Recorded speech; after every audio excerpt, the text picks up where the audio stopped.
ऐसे थे हमारे बाबा साहेब। भाग 6। डॉक्टर आम्बेडकर। तो हम पृथक निर्वाचन क्षेत्र की मांग करेंगे तथा संभव हो तो हम संविधान में कुछ सुरक्षा चाहेंगे या राज्यपाल को सलाह देना चाहेंगे कि वे दलित वर्ग की शिक्षा तथा नौकरी के बारे में कुछ प्रावधान करें। साइमन, सरकारी सेवा में अस्पृश्यों को भर्ती करने के बारे में आप ज्यादा इच्छुक हैं, ऐसा क्यों? डॉक्टर आम्बेडकर। इस बारे में मैं कहना चाहूंगा कि कानून के प्रशासन के संबंध में हमारा कटु अनुभव है। अछूत शोषित व्यक्ति को कई प्रसंगों में कानून की आड़ में लाभ नहीं मिल पाया। भूमिहीनों को कागज में ज्यादा भूमि दी गई। वास्तव में यह भूमि बंजर, पथरीली है, उपजाऊ नहीं, जबकि सवर्णों को अच्छी और उपजाऊ जमीन दी गई है। सरकारी अधिकारी सरकार के नियमों का ठीक से पालन नहीं कर रहे हैं। कानून का प्रशासन सक्षम होना चाहिए। कई मुद्दों पर साइमन के साथ डॉक्टर आम्बेडकर के मतभेद हुए। डॉक्टर आम्बेडकर ने साइमन को अलग से एक विस्तृत निवेदन पत्र सौंप दिया। देश में अस्पृश्यों को डॉक्टर आम्बेडकर के रूप में सच्चा नेता मिल गया, जिसने अछूतों को अपनी अस्मिता के लिए संघर्ष करना सिखाया। साइमन कमीशन ने अपनी रिपोर्ट तैयार की, जिस पर डॉक्टर आम्बेडकर ने अपने हस्ताक्षर करने के अलावा अलग से एक मतपत्रिका संलग्न की। इस 60 मुद्रित पृष्ठों की मतपत्रिका तैयार करने के लिए डॉक्टर आम्बेडकर ने 3 महीने कड़ी मेहनत की। इस मतपत्रिका मिनट ऑफ डिसेंट में व्यक्त विचारों के लिए हार्निमन जैसे आलोचकों ने डॉक्टर आम्बेडकर की प्रशंसा की। कई वक्ताओं ने डॉक्टर आम्बेडकर को चकमक पत्थरों में एक हीरा संबोधित कर गौरवान्वित किया। डॉक्टर आम्बेडकर राष्ट्रीय क्षितिज पर उभर चुके थे और राष्ट्रीय नेता की गरिमा को 4 चांद लगा रहे थे। दलित मजदूरों के हित में। बंबई में उस समय बड़े पैमाने पर लोग मिल मजदूरी के पेशे में थे। इनमें अधिक संख्या बहुजन वर्ग की थी, लेकिन विडंबना यह थी कि दलित मजदूरों को मिलों के लाभकारी विभागों में नहीं रखा जाता था, क्योंकि समाज उन्हें अछूत मानता था।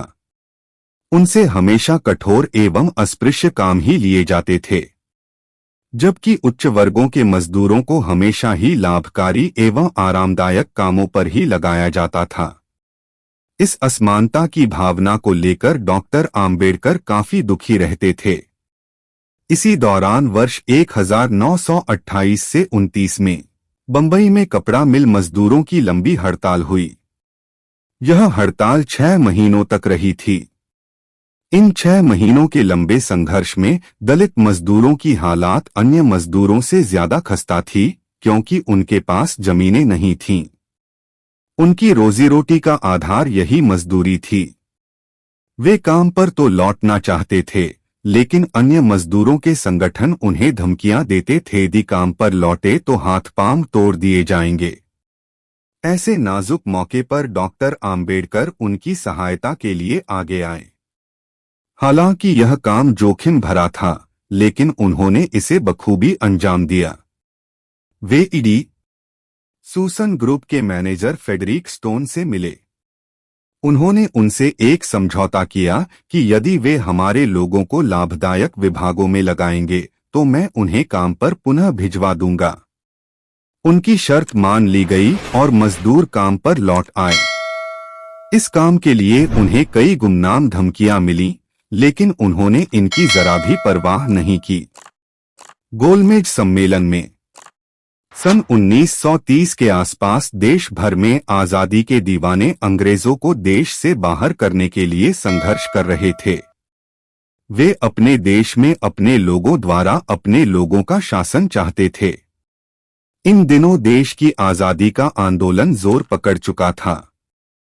इसी दौरान सन 1930 में प्रमुख भारतीय नेताओं को लंदन में होने वाले गोलमेज सम्मेलन में बुलाया गया।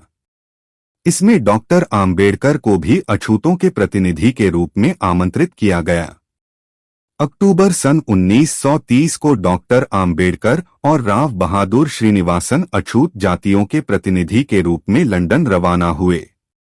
गोलमेज सम्मेलन का पहला अधिवेशन 12 नवंबर सन 1930 को ब्रिटिश प्रधानमंत्री सर रेमसे मैकडॉनल्ड की अध्यक्षता में आरंभ हुआ। डॉक्टर आम्बेडकर ने भारत में ब्रिटिश शासन की कटु आलोचना की। उन्होंने वहां सभी के सामने एक सवाल रखा। क्या यह बताया जा सकता है कि पिछले 150 वर्षों के ब्रिटिश शासन में अंग्रेजों ने भारत से छुआछूत मिटाने के लिए क्या काम किया?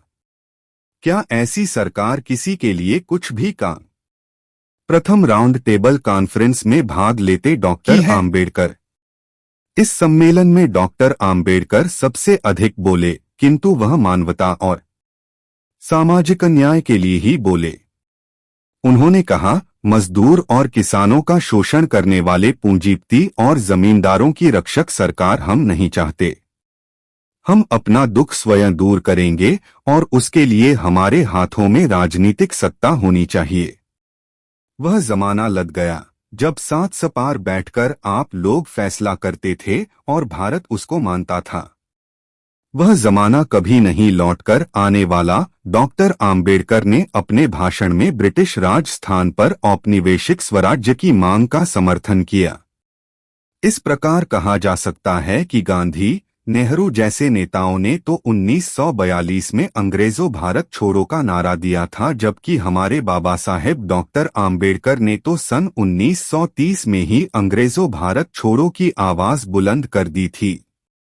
ब्रिटिश प्रधानमंत्री सर मैकडॉनल्ड के समक्ष अपने यादगार भाषण में डॉक्टर आम्बेडकर ने कहा, मैं इस सच को जोर देकर कहना चाहता हूं कि ब्रिटिश भारत की आबादी का 5वां हिस्सा अछूत गुलामों व जानवरों से भी बदतर जीवन जीने के लिए मजबूर हैं। वहीं मैं यह भी कहना चाहता हूं कि भारत के अछूत भारत में मौजूद वर्तमान ब्रिटिश राज को बदलना चाहते हैं और ऐसा भारत चाहते हैं जहां आम जनता के लिए और आम जनता के द्वारा चुनी गई सरकार हो। डॉक्टर आम्बेडकर ने अपनी बात जारी रखते हुए आगे कहा, मेरे समाज के लोगों को आजादी से पहले रोटी, कपड़ा और मकान की ज्यादा जरूरत है। दलितों को देश के सवर्णों के जुल्म, अत्याचार, जातिपांति, छूतछात, भेदभाव, शोषण, अन्याय और उत्पीड़न से मुक्ति दिलाने की विशेष जरूरत है। उन्हें सामाजिक आजादी और स्वसम्मान की आवश्यकता है। अछूतों की समस्याओं से संबंधित प्रश्न उठाने वाला उस समय कोई नेता नहीं था। डॉक्टर आम्बेडकर यदि पूना पैक्ट में पृथक निर्वाचन की मांग न उठाते तो दलितों को आरक्षण कभी नहीं मिल पाता और बड़ी बड़ी नौकरियां भी नहीं मिलती।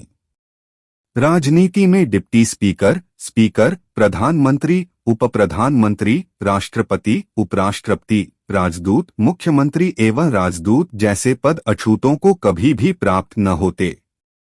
यह बात अलग है कि अभी इस पदों पर ऐसे व्यक्तियों को ही सजाया गया है जो अपने समाज का नहीं बल्कि शासक जातियों का ही भला करते हों। सांप्रदायिक निर्णय की घोषणा 20 अगस्त 1932 को ब्रिटिश प्रधानमंत्री ने सांप्रदायिक निर्णय की घोषणा कर दी। इस घोषणा के अनुसार दलित वर्गों के लिए पृथक प्रतिनिधित्व स्वीकार किया गया। इस पृथक प्रतिनिधित्व को कई गांठों में बांधकर पूर्णरूपेण सुरक्षित कर दिया गया। वे गांठें थीं: 14 जनसंख्या के आधार पर प्रतिनिधियों की संख्या निर्धारित की जाएगी और इनका सुरक्षित निर्वाचन क्षेत्र होगा। 2 दलितों का प्रतिनिधि दलित वर्ग का ही होगा। 3 दलित वर्ग अपना प्रतिनिधि स्वयं चुनेंगे।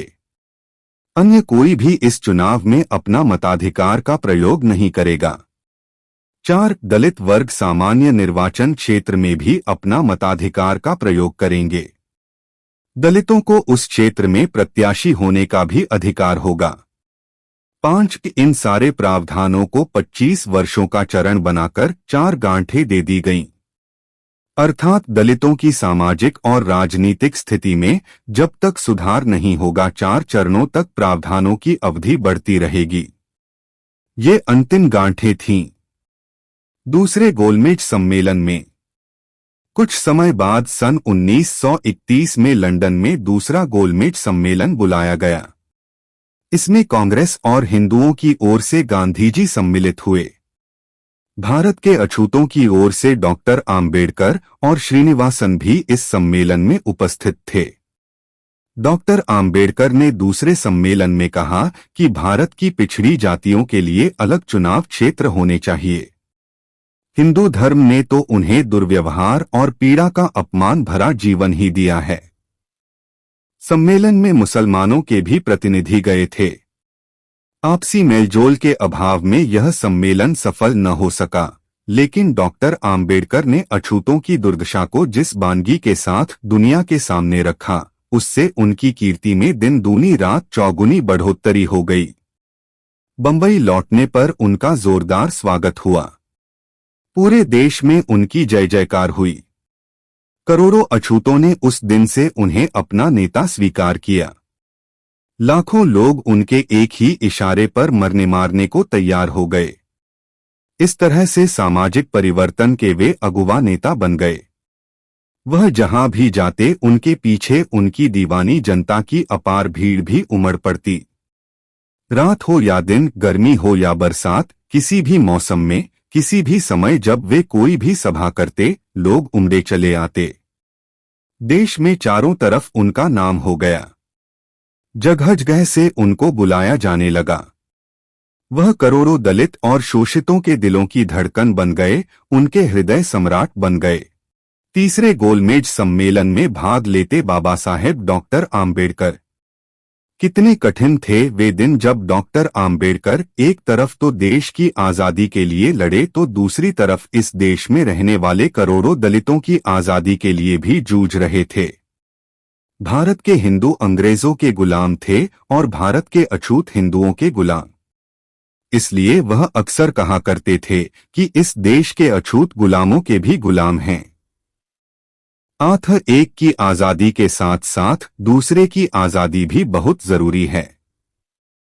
देश के अन्य नेताओं से डॉक्टर आम्बेडकर का इसी मुद्दे को लेकर मतभेद रहता था।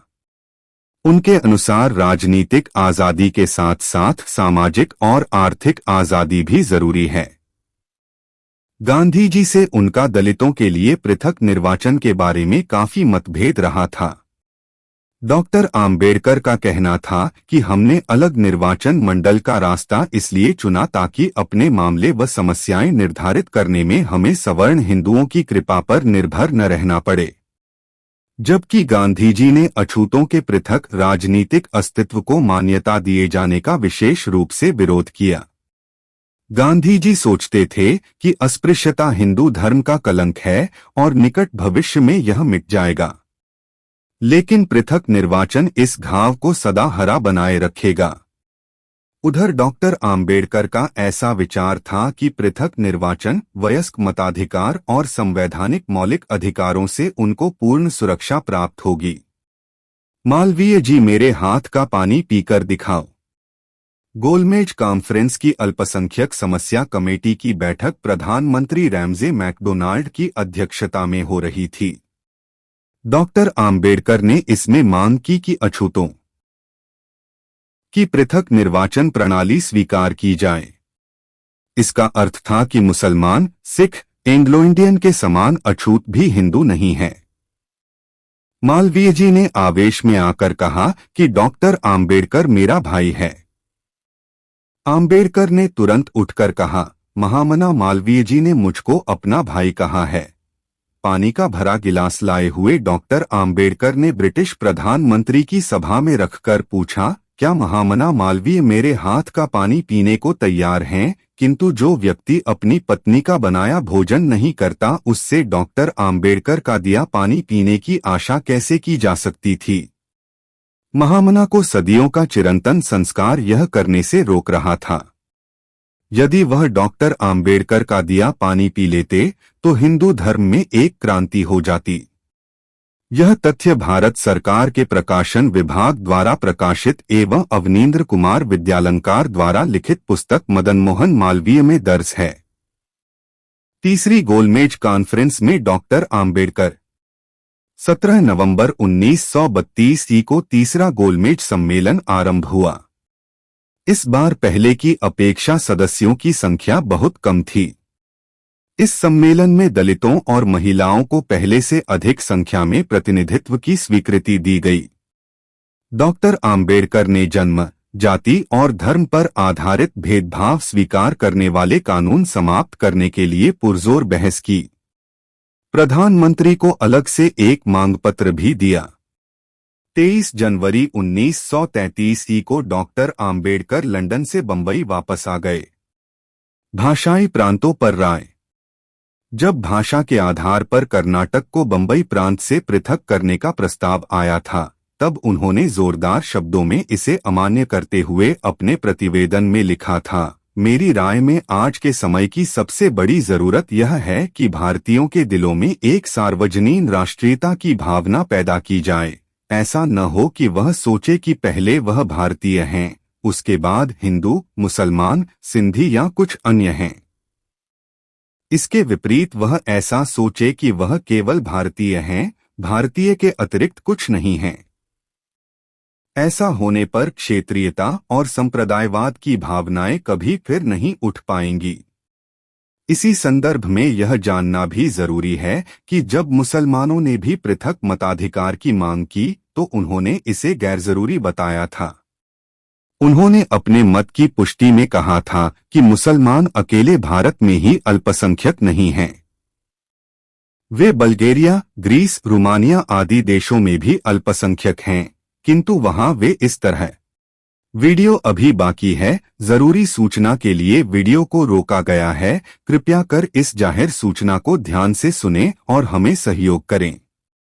डॉक्टर बाबा साहेब भीमराव अंबेडकर के क्रांतिकारी भाषण लगातार सुनने के लिए हमें आर्थिक सहयोग करें। यह क्रांतिकारी भाषण ऑडियो बुक बनाने में बहुत सारा खर्च आता है और हम चाहते हैं कि आप लोग अपना योगदान करें जो आपकी यथा योग्य शक्ति, ताकि लगातार हम आपके लिए बाबा साहब अंबेडकर के सभी क्रांतिकारी भाषण ला सके और सभी बहुजन समाज का इतिहास हम AI के माध्यम से आप तक पहुंचाएंगे। तो आप सभी से निवेदन है, अपना आर्थिक योगदान करें। हम आपके मोबाइल स्क्रीन पर आपको हमारा QR कोड और हमारा ऑनलाइन पे नंबर दे रहे हैं और वीडियो के अंदर हमारा QR कोड और ऑनलाइन पे नंबर दे रहे हैं। अभी आपकी मोबाइल स्क्रीन पर आ रहा है। QR कोड का आप स्क्रीनशॉट लेकर भी हमें ऑनलाइन पे कर सकते हो। कृपया आपसे निवेदन है, हमें अपना आर्थिक योगदान जरूर करें। कि पृथक मताधिकार की मांग नहीं करते।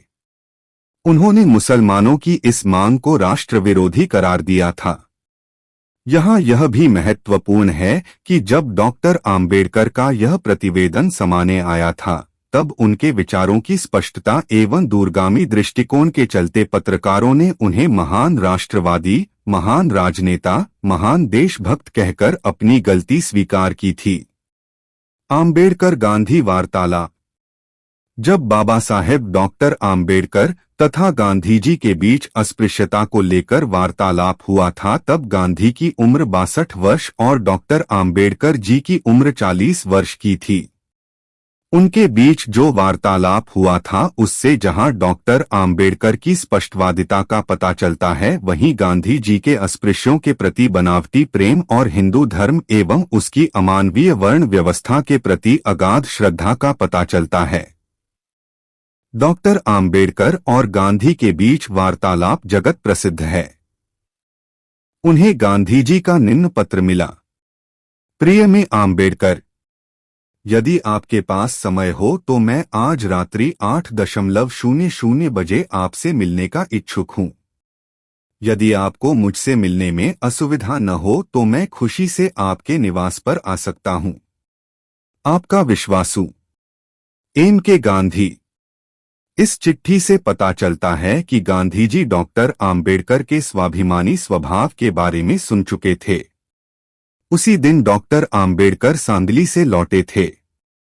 उन्हें थकान के कारण बुखार हो गया था। उस चिट्ठी का तुरंत उत्तर देना संभव नहीं था। 10 बजे उत्तर दूंगा कहकर डॉक्टर आम्बेडकर ने उन 2 व्यक्तियों को विदा किया जो गांधी जी का पत्र लेकर आए थे। डॉक्टर आम्बेडकर के कुछ मित्रों ने परामर्श दिया कि आपकी तबीयत ठीक नहीं है, गांधी जी को ही यहाँ आने दो। लेकिन डॉक्टर आम्बेडकर ने सोचा कि मुझसे मिलने यहाँ गांधी जी आए तो कुछ लोग मेरे बारे में सोचेंगे कि मैं बेवजह अड़ियल हूँ।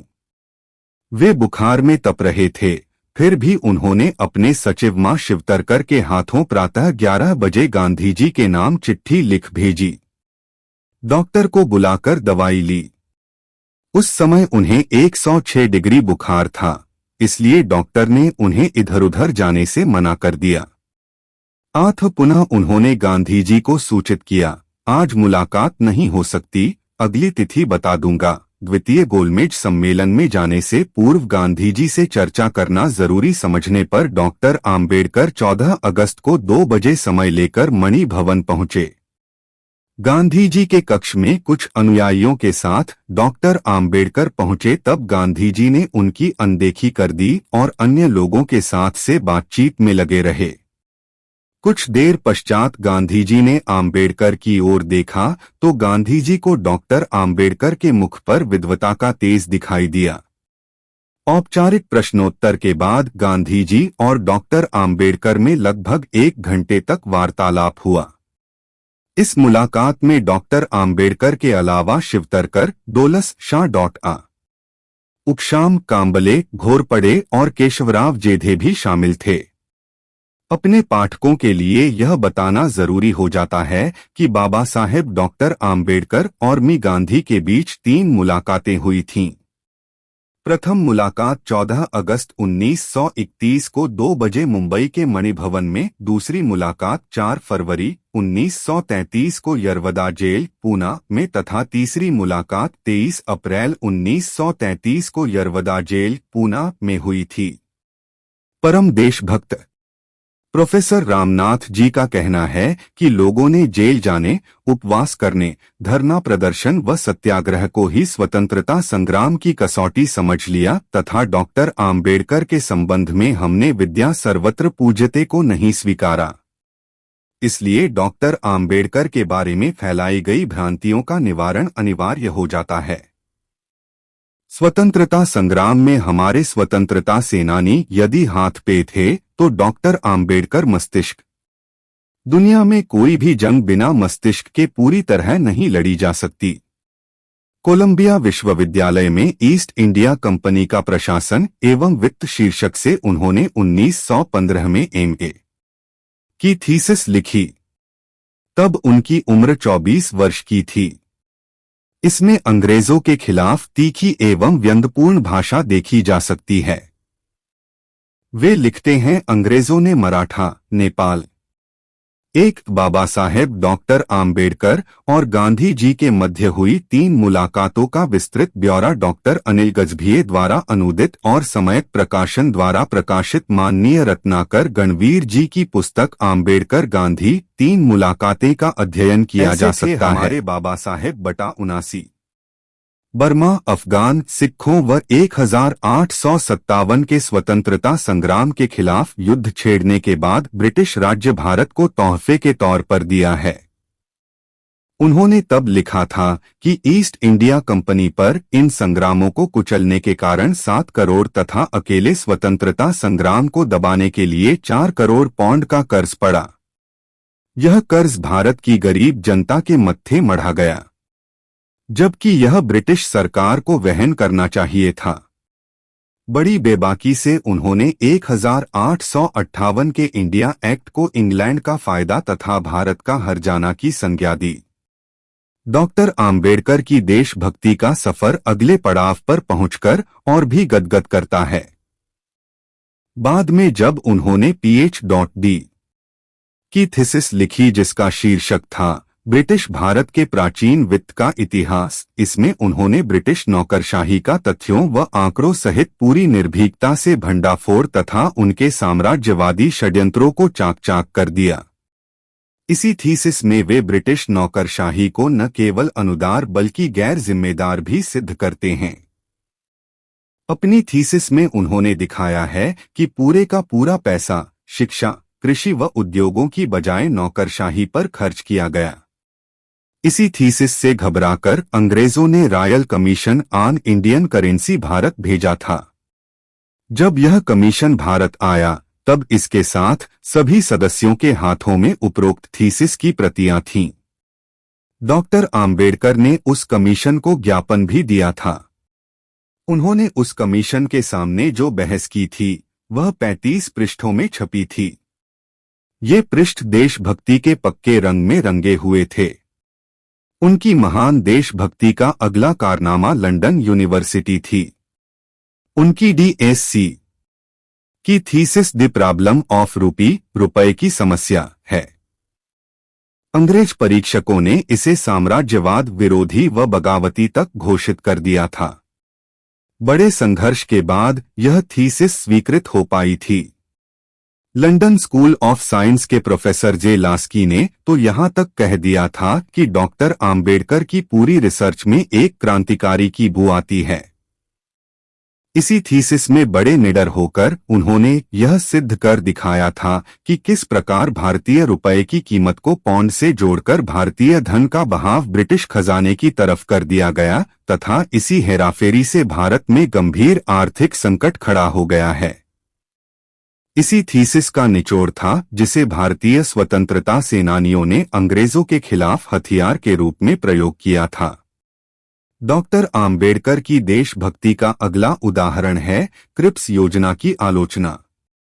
वर्ण व्यवस्था और सामंतवाद के पोषकों ने अंग्रेजों से मिलकर एक षड्यंत्रकारी योजना बनाई थी। इसमें राजा महाराजाओं के हाथ में सत्ता सौंपने की योजना थी जिसमें अंग्रेजों का सिर्फ ऊपरी शासन था। इसकी कड़ी आलोचना करते हुए उन्होंने फेडरेशन वर्सेस फ्रीडम नामक पुस्तक लिखी। इसमें उन्होंने स्पष्ट रूप से लिखा है कि यदि ऐसा हुआ तो राजनेताओं व अंग्रेजों की सेनाएं मिलकर देश को कभी भी आजाद नहीं होने देंगे।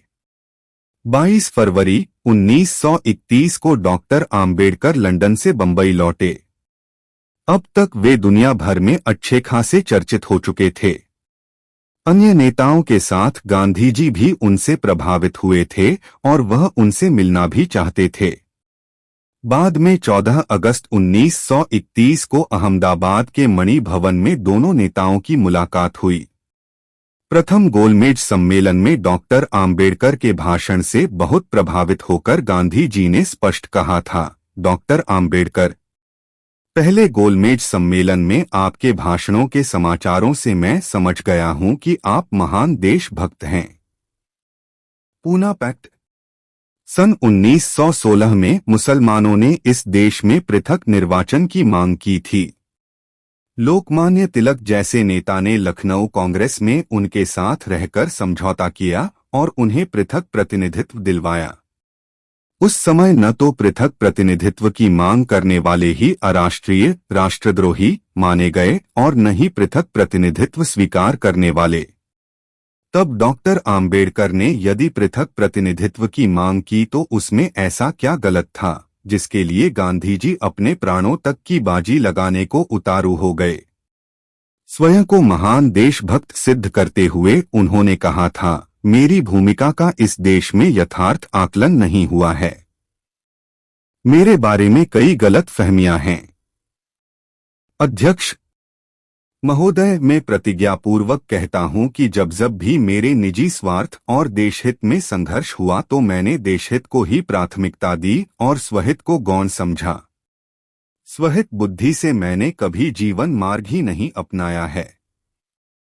यदि मैंने अपनी शक्ति और परिस्थिति का स्वयं के हितों के लिए उपयोग किया होता तो आज मैं किसी अन्य स्थान पर होता। देशहित की बात जब भी उठाई गई, मैं अन्य किसी से किंचित भी पीछे नहीं था। इस संबंध में गोलमेज सम्मेलन में मेरे साथ रहे सहयोगी इस बात की पुष्टि कर सकते हैं, ऐसा मेरा विश्वास है। गोलमेज सम्मेलन में ब्रिटिश राजनयिक मेरा रुख देखकर चकित रह गए थे।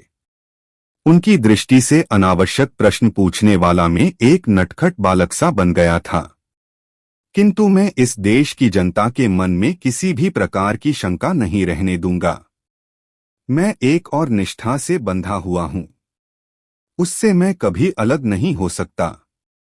उस निष्ठा का नाम है मैं उस अस्पृश्य समाज में पैदा हुआ हूं। मैं उनका हूं। मैं उन्हें कभी भी छोड़ नहीं सकता। जब तक मेरे इस शरीर में प्राण हैं, तब तक उन्हें किसी भी कीमत पर छोड़ नहीं सकता। इसलिए इस विधानमंडल को मैं दृढ़तापूर्वक बताना चाहूंगा कि जब अस्पृश्यों के हित और देश हित से संघर्ष पैदा होगा, तब मैं अस्पृश्यों के हितों को प्राथमिकता दूंगा।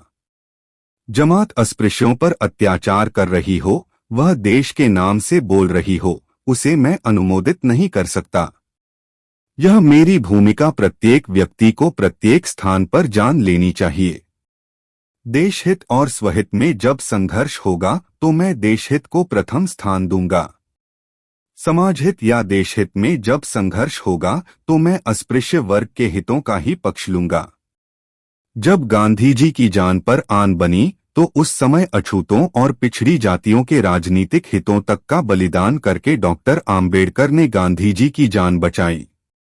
इतिहास की वह घड़ी युगों युगों तक डॉक्टर आम्बेडकर के इस महान त्याग की साक्षी रहेगी। क्या कोई भी कभी इस बात को भूल सकेगा कि बाबा साहेब ने अपने देश भारत की खातिर इतनी बड़ी कुर्बानी दी थी? इसी दौरान एक दिन कस्तूरबा गांधी, सरोजनी नायडू तथा अन्य महिलाओं के साथ डॉक्टर आम्बेडकर के पास गईं। कस्तूरबा ने उनके सामने अपनी झोली फैलाकर अपने पति गांधी जी के प्राणों की भीख मांगी, जिसका डॉक्टर आम्बेडकर पर काफी असर पड़ा था। दिन प्रतिदिन डॉक्टर आम्बेडकर पर दबाव बढ़ता गया। अंत में नए समझौते पर 24 सितंबर 1932 को शाम 5 बजे हस्ताक्षर हुए। यह इतिहास में पूना समझौता, पूना पैक्ट के नाम से प्रसिद्ध हुआ। इस प्रकरण से डॉक्टर आम्बेडकर एक प्रखर राष्ट्रवादी देशभक्त के रूप में उभरकर देश के सामने आए। पूना पैक्ट और राष्ट्र विभाजन के समय यदि डॉक्टर आम्बेडकर चाहते तो पृथक अछूतिस्तान या दलितिस्तान की मांग पर गांधी जी अछूतों के लिए प्राप्त पृथक मताधिकार के विरोध में आमरण अनशन पर बैठ गए। यरवदा जेल, पूना में गांधी जी से अपने अधिकारों की रक्षा के लिए बातचीत करते अछूतों के मसीहा बाबा साहेब डॉक्टर आम्बेडकर एवं अन्य गणमान्य लोग अड़ सकते थे, पर वे ऐसा नहीं कर सके। पूना पैक्ट न करते तो अनशनकारी गांधी मर जाता।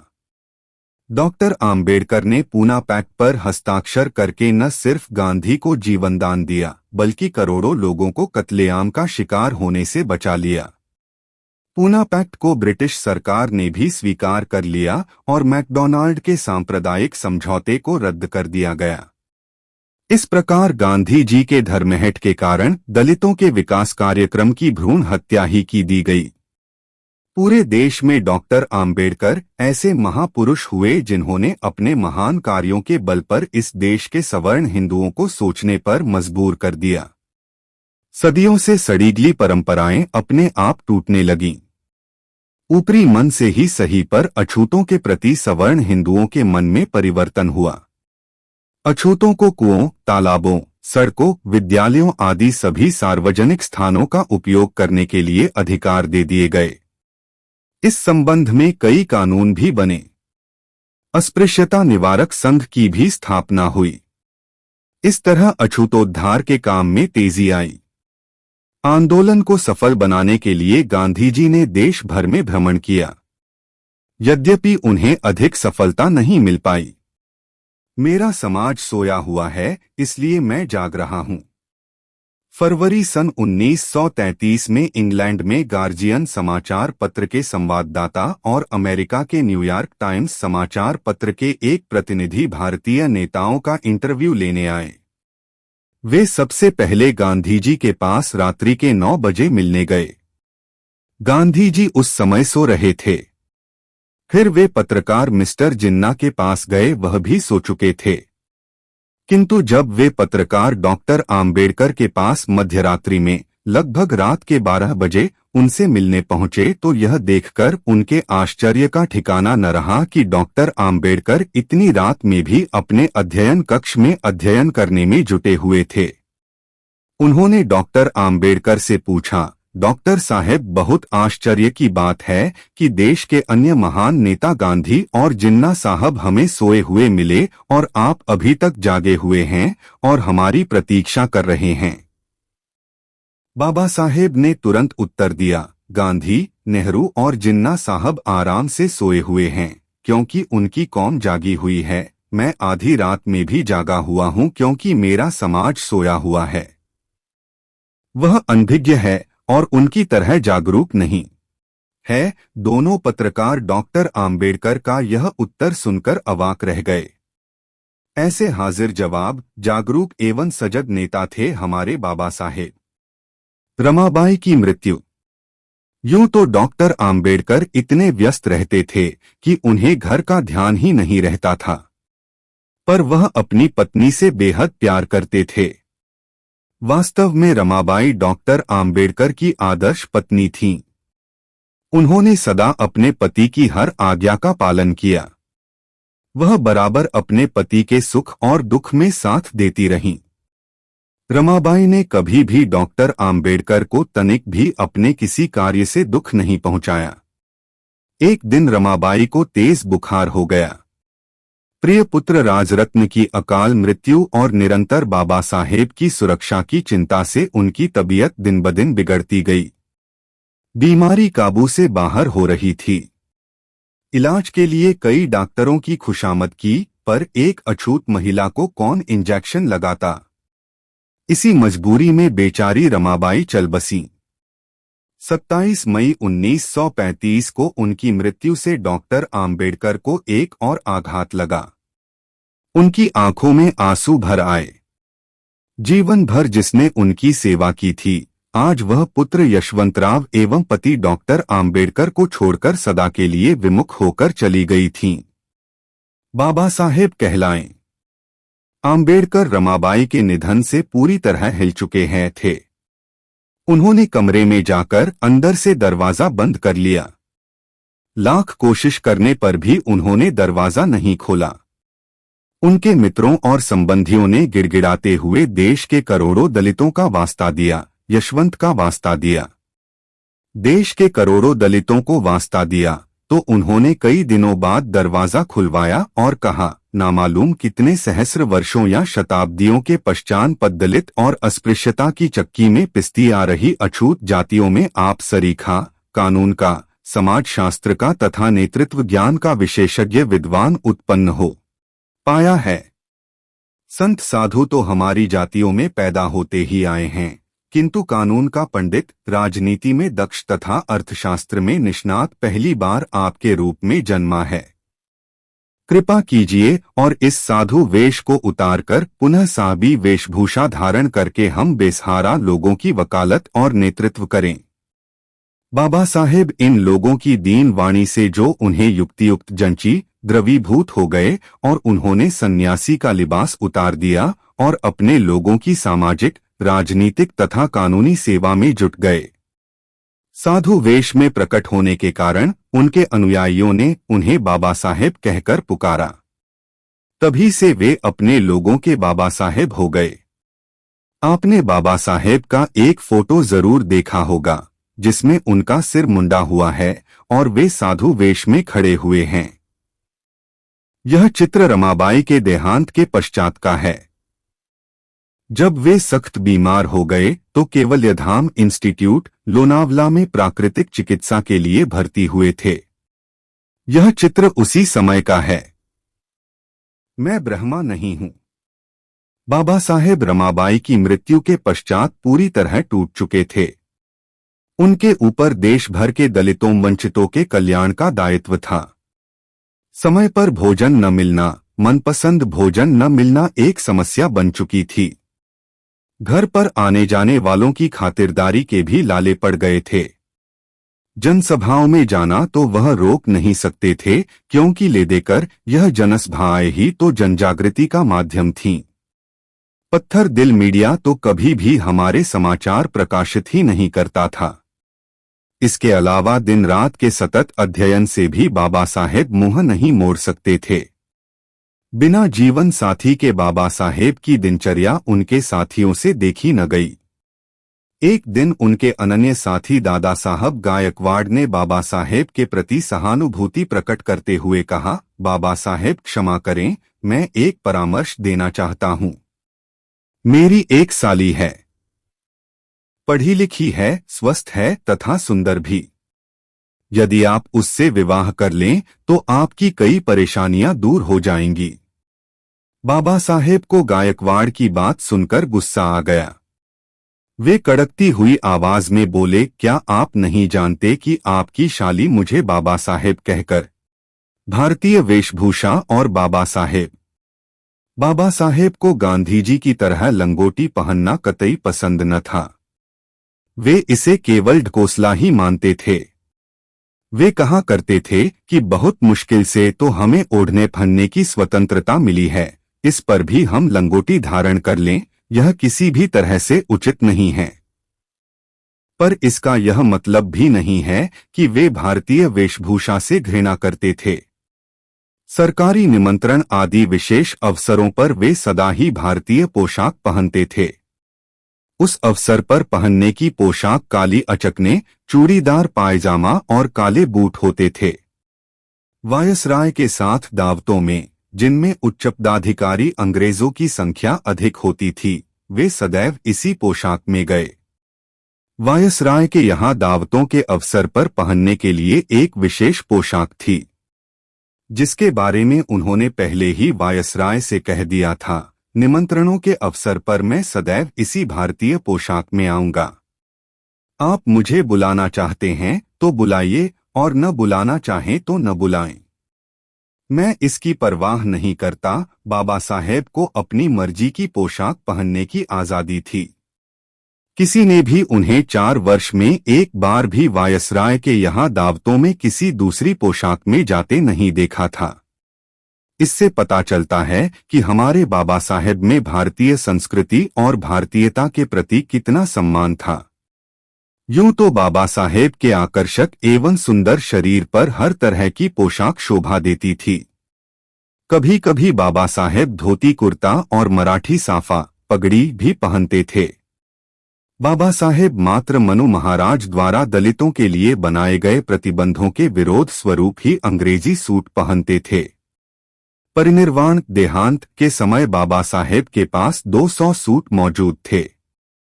डॉक्टर आम्बेडकर ने सामाजिक परिवर्तन का जो सपना देखा था, उनके लाख प्रयासों के बाद भी वह पूरा नहीं हो पा रहा था। अछूतों के साथ बराबरी का व्यवहार करने के संबंध में कानून भले ही बन गए थे, लेकिन फिर भी अधिकांश लोग उन्हें अपना भाई मानने को तैयार नहीं थे। परिणामस्वरूप जगह जगह अछूतों को सताया जा रहा था। इससे डॉक्टर आम्बेडकर को बड़ा दुख हुआ। उन्हें हिंदू धर्म से ग्लानि होने लगी। महाराष्ट्र के नासिक जिले में हुए येवला सम्मेलन में 13 अक्टूबर 1935 को बाबा साहेब डॉक्टर आम्बेडकर ने ऐतिहासिक घोषणा की कि मैं हिंदू धर्म में पैदा हुआ, यह मेरे बस की बात नहीं थी, किंतु मैं किसी भी हालत में हिंदू के रूप में मरूंगा नहीं। उन्होंने हिंदू धर्म से अलग एक ऐसे जातिविहीन एवं समतामूलक समाज की कल्पना की थी, जिसमें अछूत स्वतंत्र नागरिक की हैसियत से सम्मान के साथ जी सकें।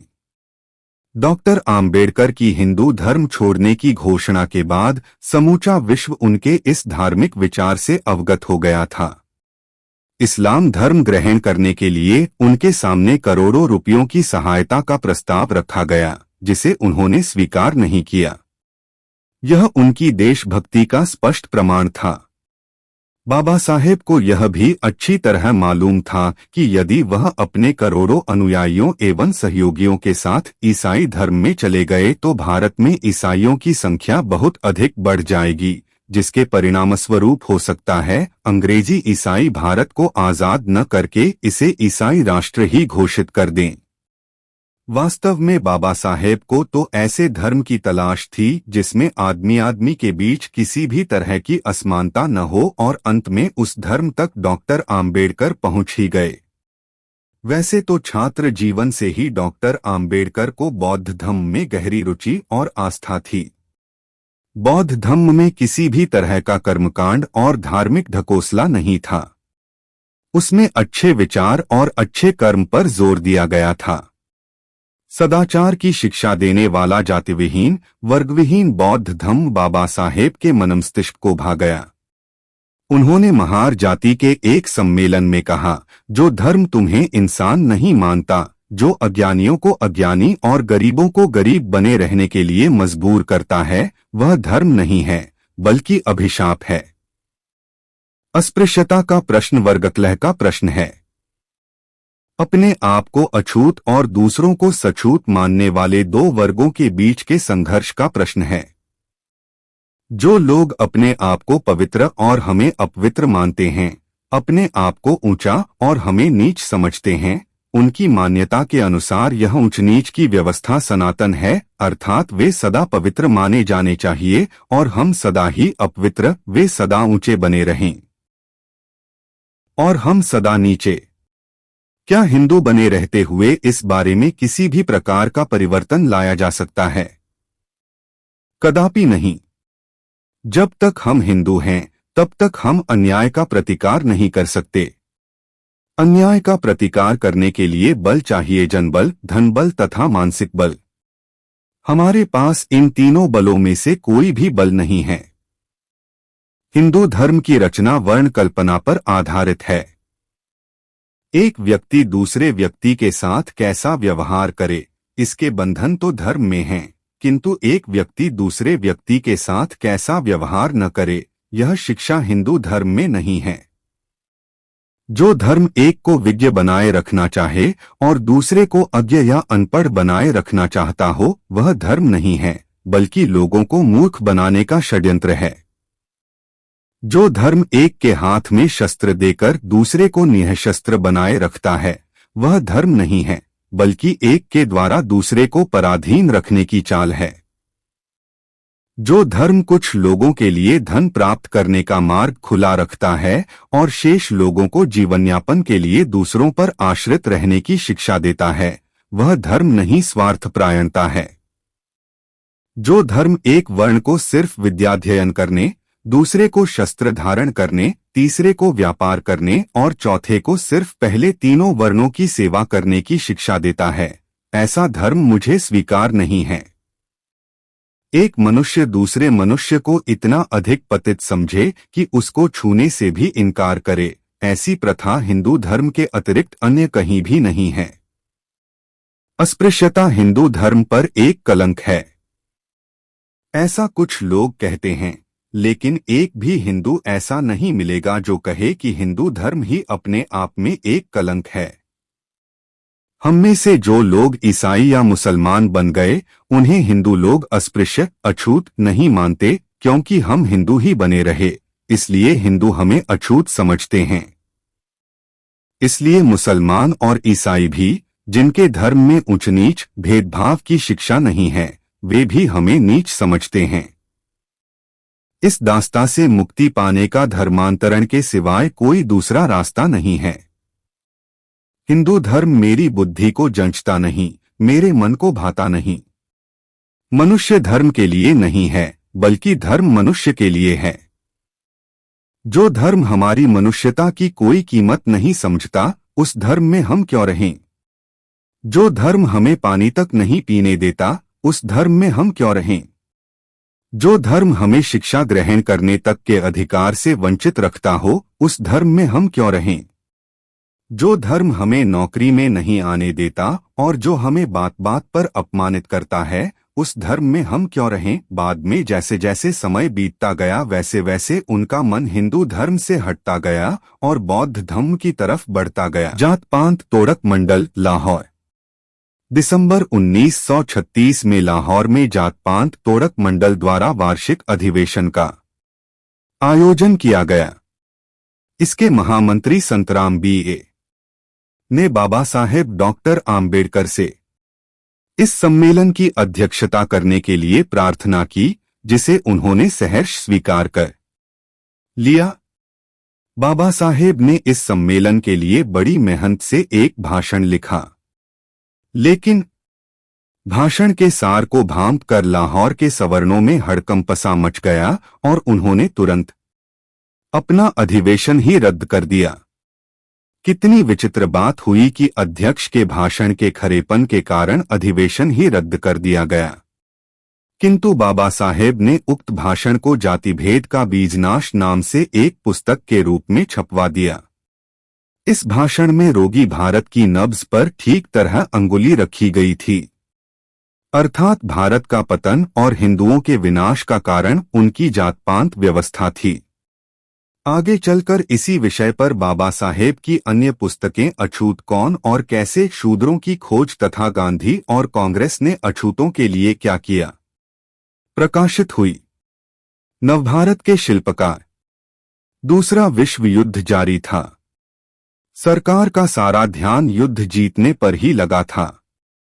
डॉक्टर आम्बेडकर को 7 अन्य भारतीयों के साथ सुरक्षा सलाहकार समिति का सदस्य नियुक्त किया गया। यहां भी वे दलितों को अधिकार दिलाने से नहीं चुके। बंबई के राज्यपाल से मिले और अछूतों की बटालियन स्थापित करने की मांग की। सरकार ने बाबा साहेब की मांग स्वीकार कर ली। परिणामस्वरूप महार बटालियन स्थापित हुई। जून 1942 में वायसराय हिंद ने बाबा साहेब को अपनी कार्यकारी परिषद एग्जीक्यूटिव काउंसिल में शामिल कर लिया और उन्हें लेबर विभाग का कार्यभार सौंपा। हिंदुओं द्वारा नीच और अछूत बनाए गए दलितों में जन्म लेकर अपनी योग्यता और संघर्ष से वायसराय की कार्यकारी परिषद का सदस्य बन जाना भारत के इतिहास में एक अपूर्व घटना थी। बाबा साहेब डॉक्टर आम्बेडकर 1946 तक वायसराय की कार्यकारी परिषद एग्जीक्यूटिव काउंसिल के लेबर मेंबर रहे। 1943 में दामोदर नदी में बाढ़ आई। बाढ़ ने भयंकर खतरा पैदा कर दिया। किनारे टूटकर बह गए। हवाई सेवाओं द्वारा राहत व बचाव पड़ा। रेलें बंद करनी पड़ी। सैनिक व सरकारी माल की दुलाई भी बंद करनी पड़ी। दूसरी ओर ऐसा भयंकर अकाल कि अकेले बंगाल में 3 महीनों में 40,000 व्यक्ति मारे गए। डॉक्टर आम्बेडकर यह देखकर चुप कैसे रह सकते थे। उन्होंने कहा कि पानी की अधिकता होना कोई बुराई नहीं यदि उसका ठीक इस्तेमाल कर लिया जाए। उन्होंने बहुप्रयोजनी बांधों मल्टीपर्पस डैम्स की योजना तैयार की। उन्होंने प्रादेशिक सरकारों और रियासतों के शासकों को समझाया कि वे विकास के इन कार्यों में सहयोग दें और बाधाएं न डालें। उनके अथक प्रयत्नों से Damodar valley dam, Mahanadi dam, Hirakud dam, Son घाटी बांध आदि 8 बांधों का निर्माण केवल 4 वर्षों में पूरा हो गया, जबकि तुंगभद्रा बांध 20 वर्षों तक और भाखड़ा बांध का निर्माण 40 वर्षों तक लटका रहा। वायसराय हिंद के एग्जीक्यूटिव काउंसिल में लेबर मेंबर के पद पर रहते हुए बाबा साहेब ने मजदूरों के संगठन और उनकी भलाई के लिए बहुत सी उपलब्धियां व सुविधाएं अंग्रेजों से मजदूरों को दिलाई। संविधान निर्माता की भूमिका में बाबा साहेब डॉक्टर आम्बेडकर सन 1946 में संविधान सभा के सदस्य चुने गए। बाद में उन्हें संविधान की ड्राफ्टिंग कमेटी प्रारूप समिति का चेयरमैन अध्यक्ष चुना गया। एक अवसर पर उन्होंने अत्यंत शालीनता रखते हुए बहुत गंभीर शब्दों में आशा व्यक्त की, हमारे यहाँ इतनी जातियां होते हुए भी मुझे यह कहने में तनिक भी हिचक नहीं है कि किसी न किसी रूप में हमारा राष्ट्र संयुक्त रहेगा। बाबा साहेब ने संविधान लिखने का कार्य जिस ईमानदारी और मेहनत के साथ किया, वह अपने आप में बहुत महत्वपूर्ण उदाहरण है। ऐसा देश जिसमें करोड़ों लोग हों, जहां विभिन्न धर्म, जाति और वर्गों के लोग रहते हों, उस देश के लिए संविधान बनाना कितना कठिन कार्य रहा होगा। हम भारत को धर्मनिरपेक्ष राष्ट्र कहते हैं क्योंकि संविधान बनाते समय डॉक्टर आम्बेडकर ने हर धर्म तथा जाति के व्यक्ति की भावनाओं का ध्यान रखा था, उनकी भावनाओं की इज्जत की थी। सबसे बड़ी बात यह थी कि इस देश के करोड़ों दलित तथा शोषितों को उन्होंने वाणी दी थी, जबकि आजादी से पहले वे गूंगे और पंगुओं के समान जीवन गुजारते थे। साथ ही इस देश की अबला नारी को सबला करने के लिए उन्होंने पुनः उनकी गरिमा लौटाई थी, उन्हें विशेष अधिकारों से सुसज्जित किया था। कहने को तो संविधान की प्रारूप समिति के 7 सदस्य थे, किंतु परिस्थितिवश डॉक्टर आम्बेडकर को ही संविधान निर्माण का अधिकांश कार्य करना पड़ा। इस संबंध में 5 नवंबर 1948 को संविधान प्रारूप समिति के एक महत्वपूर्ण सदस्य टी.टी. कृष्णामाचारी जी का कथन देखिए। आपने बताया कि वास्तव में डॉक्टर आम्बेडकर हमारे लोकतांत्रिक संविधान के मुख्य शिल्पी थे। उन्होंने आगे कहा था कि 30 अगस्त 1947 को संविधान का प्रारूप तैयार करने के लिए संविधान सभा द्वारा मनोनीत 7 सदस्यों में से एक की मृत्यु हो गई और उसकी जगह नहीं भरी गई। एक और सदस्य ने त्यागपत्र दे दिया और उसके स्थान पर भी कोई नियुक्ति नहीं की गई। एक अन्य सदस्य अधिकांश समय तक अमेरिका में रहे, उनकी जगह भी कोई सदस्य नहीं लिया गया। एक अन्य सदस्य राज्य के कार्यों में व्यस्त रहे और उन्होंने संविधान के काम में कोई भूमिका नहीं निभाई। अन्य 2 सदस्य स्वास्थ्य कारणों से ज्यादा समय तक दिल्ली से बाहर ही रहे। टी कृष्णामाचारी जी ने बहुत गंभीरता से कहा, अंततः संविधान निर्माण का पूरा कार्यभार डॉक्टर आम्बेडकर के कंधों पर आन पड़ा और मुझे यह कहने में तनिक भी संकोच नहीं है कि हम डॉक्टर आम्बेडकर के आभारी हैं, जिन्होंने यह कठिन कार्य ऐसी परिस्थितियों में कर पाने में सफलता प्राप्त की जो कि निस्संदेह सराहनीय है। इस प्रकार संविधान निर्माण का समूचा कार्य पूर्णतः एक ही व्यक्ति का कारनामा था और वह एक व्यक्ति ये हमारे बाबा साहेब डॉक्टर आम्बेडकर। जिस समय डॉक्टर आम्बेडकर को संविधान निर्माण की जिम्मेदारी सौंपी गई, उस समय उनका स्वास्थ्य इस कठिन काम को करने के बिल्कुल योग्य नहीं था। उनकी टांगों में असहनीय दर्द और मधुमेह के रोग के कारण होने वाली कठिनाई और पीड़ा होती थी। फिर भी अपने लोगों का सिर गर्व एवं गौरव से ऊंचा करने के उद्देश्य से उन्होंने ऐतिहासिक रूप से कठिन इस चुनौती को सहर्ष स्वीकार कर लिया, संविधान प्रस्तुत किया। बाबा साहेब डॉक्टर आम्बेडकर ने 4 नवंबर 1948 को संविधान सभा में संविधान का प्रारूप प्रस्तुत किया। संविधान सभा ने 26 नवंबर 1949 को भारत की जनता के नाम पर नया संविधान स्वीकार किया। यह दिन संविधान दिवस के रूप में स्वीकारा गया, जिस संविधान ने बाद में चलकर बराबरी और भाईचारे का संदेश दिया और हजारों वर्षों से जाति धर्म के नाम पर चले आ रहे शोषण और अन्याय को समाप्त किया। उसी संविधान ने हमारी मां तथा बहनों के कंधे से गुलामी डॉक्टर बाबा साहेब भीमराव अंबेडकर के क्रांतिकारी भाषण लगातार सुनने के लिए हमें आर्थिक सहयोग करें। यह क्रांतिकारी भाषण ऑडियो बुक बनाने में बहुत सारा खर्च आता है और हम चाहते हैं कि आप लोग अपना योगदान करें जो आपकी यथा योग्य शक्ति, ताकि लगातार हम आपके लिए बाबा साहब अंबेडकर के सभी क्रांतिकारी भाषण ला सके और सभी बहुजन समाज का इतिहास हम AI के माध्यम से आप तक पहुंचाएंगे। तो आप सभी से निवेदन है, अपना आर्थिक योगदान करें। हम आपके मोबाइल स्क्रीन पर आपको हमारा QR कोड और हमारा ऑनलाइन पे नंबर दे रहे हैं और वीडियो के अंदर हमारा QR कोड और ऑनलाइन पे नंबर दे रहे हैं। अभी आपकी मोबाइल स्क्रीन पर आ रहा है। QR कोड का आप स्क्रीनशॉट लेकर भी हमें ऑनलाइन पे कर सकते हो। कृपया आपसे निवेदन है, हमें अपना आर्थिक योगदान जरूर करें।